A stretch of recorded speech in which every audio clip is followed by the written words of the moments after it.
Et salut à tous les amis, c'est CryptoPartage, c'est un plaisir de vous retrouver pour cette vidéo d'analyse du 1er janvier 2022. J'espère que vous portez bien, on débute donc cette nouvelle année et j'en profite pour vous souhaiter mes meilleurs vœux pour cette année, que ce soit en termes de santé qui est pour moi le plus important, mais aussi en termes de réussite financière ou personnelle, professionnelle, enfin bref, tout ce que vous voulez, vraiment je vous souhaite le meilleur et que du bonheur. Pour la chaîne YouTube et les cryptos, on va évidemment souhaiter aussi le maximum, essayer d'avoir enfin ce Bitcoin à au-delà des 100 000 $ pour 2022, ça serait cool. D'ailleurs, dans cette vidéo, on va analyser la clôture annuelle, mensuelle et aussi trimestrielle sur le Bitcoin. Donc restez bien jusqu'à la fin de la vidéo. En deuxième partie de vidéo, je ferai ça. Je ferai aussi pour l'Ether et du coup, il n'y aura pas d'analyse d'altcoins aujourd'hui. Je vais me concentrer sur ces deux grosses crypto-monnaies.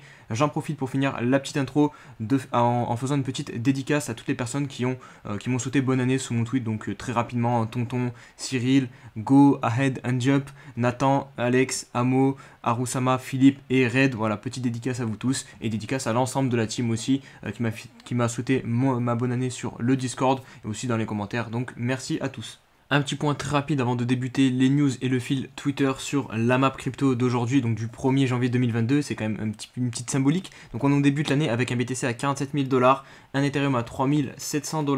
Là, le token X, il attire mon attention, toujours dans le rouge, moins 10%.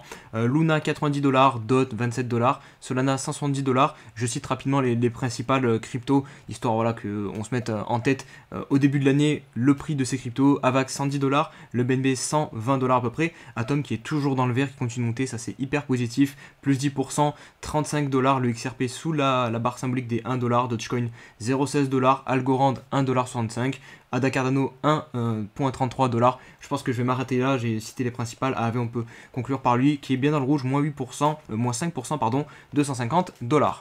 Allez, on va débuter le fil Twitter avec cette whale alert d'une adresse qui dormait depuis quasiment 9 ans et qui vient de se réveiller avec à l'intérieur 1000 BTC. Et pourquoi je vous partage ça? Parce que vraiment j'ai l'impression que de plus en plus on a des adresses comme ça vieilles de 7 ans, 8 ans, 9 ans, 10 ans avec quand même pas mal de BTC dessus.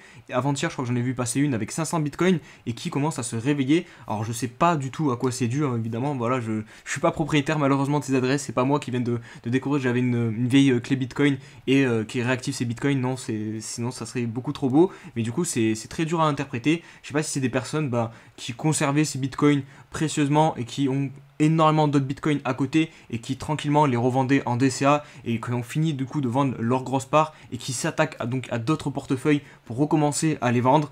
Donc voilà, et vous pouvez peut-être me dire en commentaire quelles sont vos hypothèses, mais c'est vrai que sur le fond c'est pas forcément très rassurant parce que ça veut dire que ça rajoute de la liquidité en plus potentiellement qui peut être vendue. Donc à voir ce que va donner toutes ces adresses et si ça va continuer en 2022. Une autre donnée qui est un petit peu dans le sens de la donnée Une autre donnée on-chain que nous partage WillyWoo, alors ce coup-ci c'est la part que les whales détiennent de la supply totale du BTC, et vous le voyez au fil du temps, donc en 2012 on avait 54% des BTC qui étaient détenus par les whales, et chaque année on perd de cette supply, enfin les whales perdent de cette supply pour venir jusqu'à cette année où on atteint un niveau de 24%. Alors attention, dans ce calcul, il exclut donc les Satoshi Coins, donc c'est les coins du créateur qui sont présumés comme perdus, les coins des exchanges, des adresses des exchanges, des ETF et les public compagnies. Donc voilà, il exclut tout ça, mais ça nous montre que finalement, petit à petit, les bitcoins changent de main, changent de personnes qui en détiennent trop, et finalement, la capitalisation totale se dilue un petit peu partout,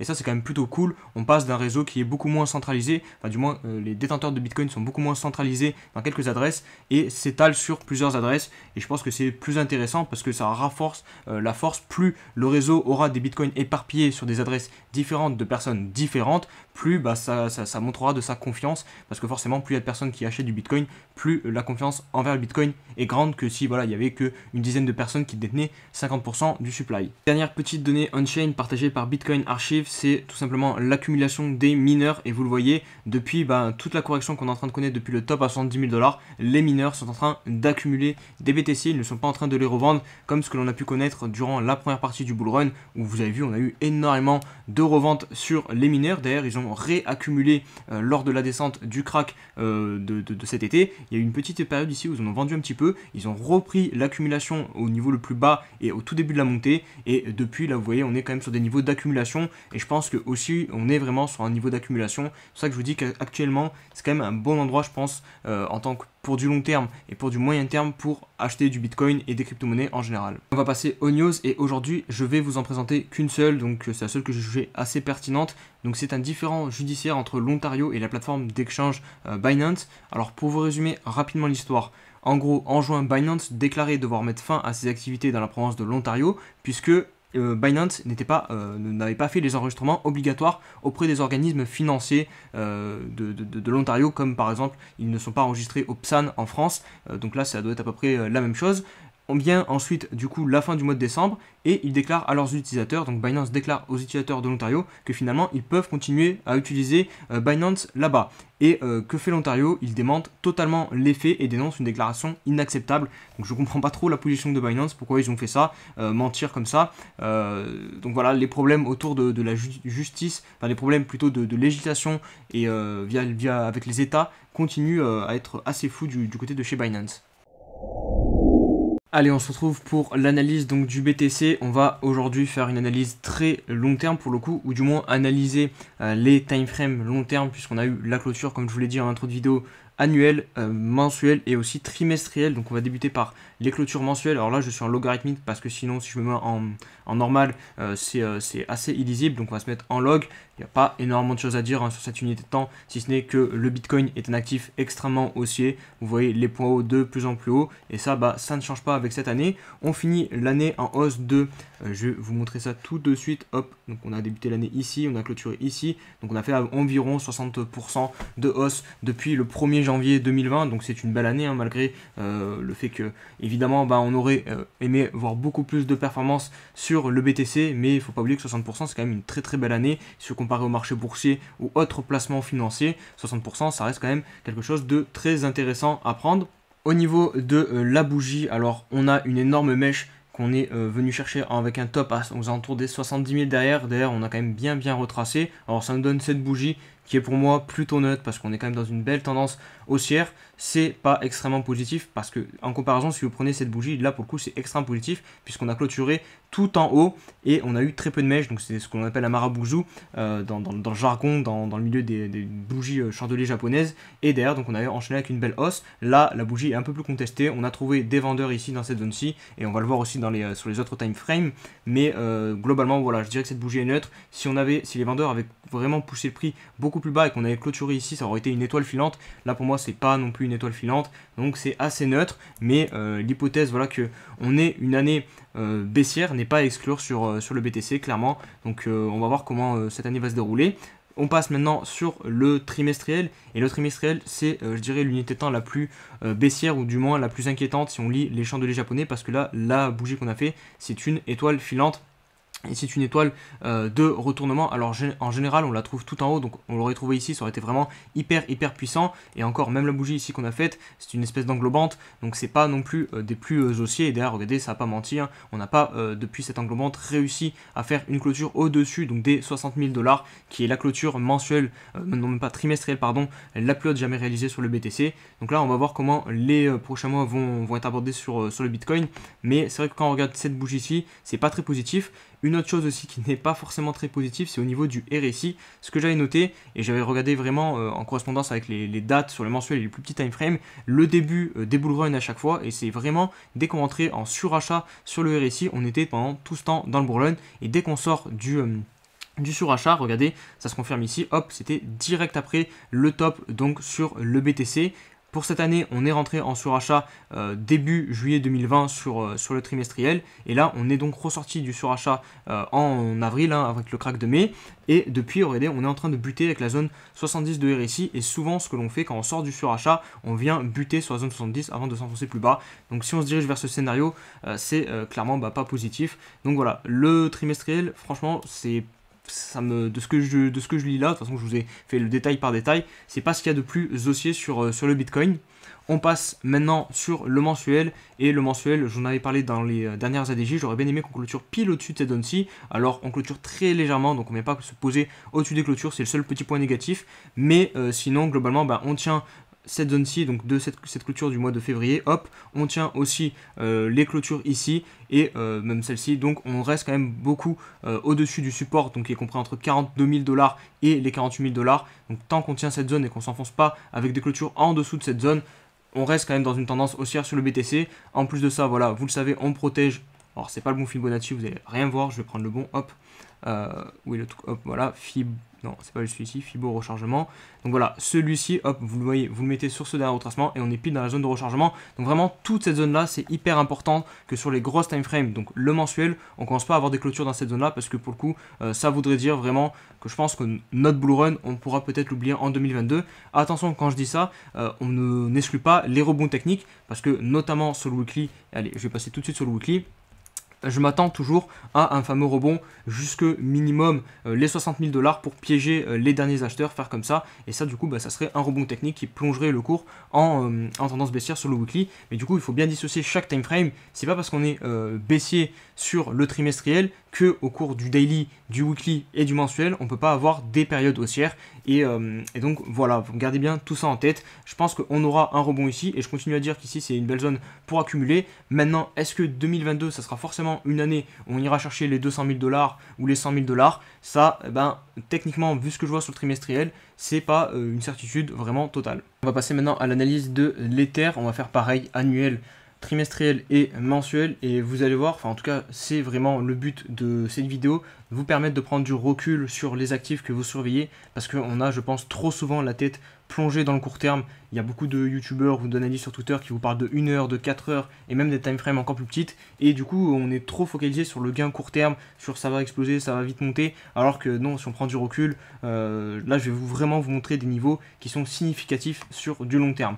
Donc on débute par l'annuel, et le premier niveau significatif c'est celui-ci, c'est le dernier point bas, donc à 130 $. Donc vous voyez, pour inverser la tendance haussière sur l'Ether, il y a de la marge quand même. Et donc là on est bien sur un actif en tendance haussière aussi, à préciser, hein, les points hauts de plus en plus haut. Bref, vous connaissez la chanson. On a aussi le niveau du dernier ATH qui peut être intéressant. On a eu pas mal de clôtures sur ce niveau-ci, des 800 $ qu'on pourrait peut-être venir retester un jour, hein. Il ne faut jamais rien exclure en analyse technique.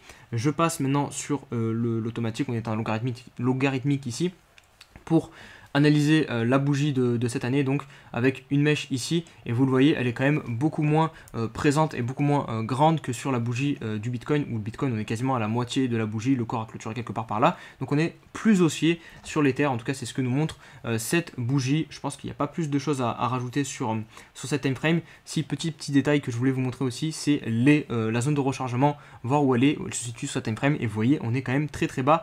Elle commence aux alentours des 2000 $ et descend jusqu'aux 1000 $. Donc clairement en bear market, si on a un bear market, on pourrait venir bottom ici sur l'Ether, et ce serait pas du tout étonnant. Donc c'est pour ça que je vous dis, prenez du recul sur le graphique. Quand vous investissez par exemple une partie sur de l'Ether à 3200, sur du Bitcoin à 45 000 $, et je vous le dis, hein, des fois hein, sur du moyen terme c'est une belle entrée, mais attention, si on prend vraiment du long terme, et c'est pas pour rien que je garde 30% environ de stablecoins de côté, c'est parce que si on rentre en bear market, je m'attends vraiment à cette possibilité qu'on revoie des prix du coup sur l'Ether, techniquement dans cette zone-ci, la zone de rechargement, parce que là on est vraiment sur un gros mouvement haussier, et tôt ou tard on peut venir à retracer jusqu'à ici. Alors peut-être qu'on poussera beaucoup plus haut, du coup ça fera monter la zone de rechargement, mais il faut avoir en tête que voilà, un gros retracement, un gros bear market, ça peut arriver.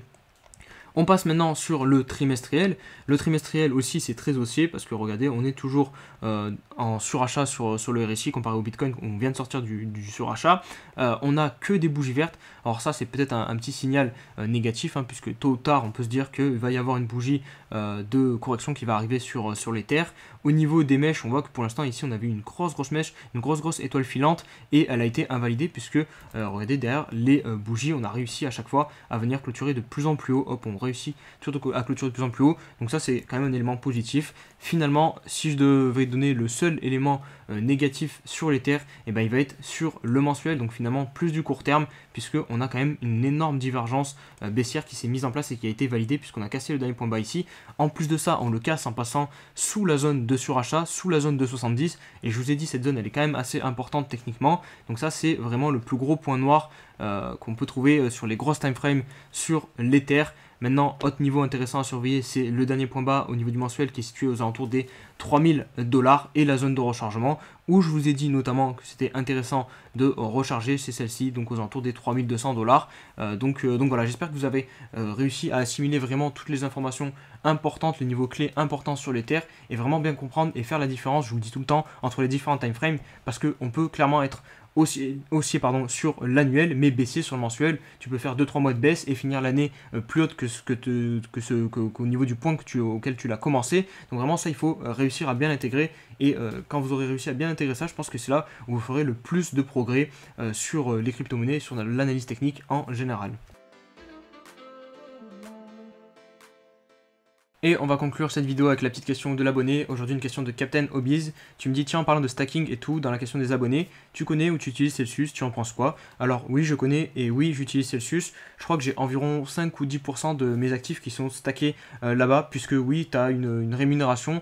Sur l'Ether notamment, je crois que tu as 6% annualisé environ sur l'Ether que tu gagnes en Celo, donc le token de Celsius. Et voilà, c'est plutôt intéressant de faire tourner ces crypto-monnaies. Je dis tout le temps, voilà, plutôt que de les laisser sur un échange, qu'elles ne servent strictement à rien, les dispatcher sur différents échanges qui vous permettent d'avoir des rendements sur les cryptos, c'est toujours intéressant. Et je dis bien différents échanges parce que tout laisser sur une même plateforme, c'est très risqué. Alors Celsius, voilà, je ne travaille pas là-bas, mais de ce que je vois, ils ont quand même pas mal de fonds. Le Celo est plutôt bien capitalisé, donc voilà, c'est quand même une plateforme assez sérieuse. Maintenant, on n'est jamais à l'abri d'un hack, jamais à l'abri que la team elle foute le camp avec la caisse. On ne connaît pas les gens, voilà, c'est pas notre père, c'est pas nos parents, enfin voilà, on ne les connaît pas les gens. Donc ce qu'on fait, c'est on dispatche de partout sur différentes plateformes et on met pas tous ses œufs dans le même panier, et c'est vraiment la meilleure façon de durer sur du long terme.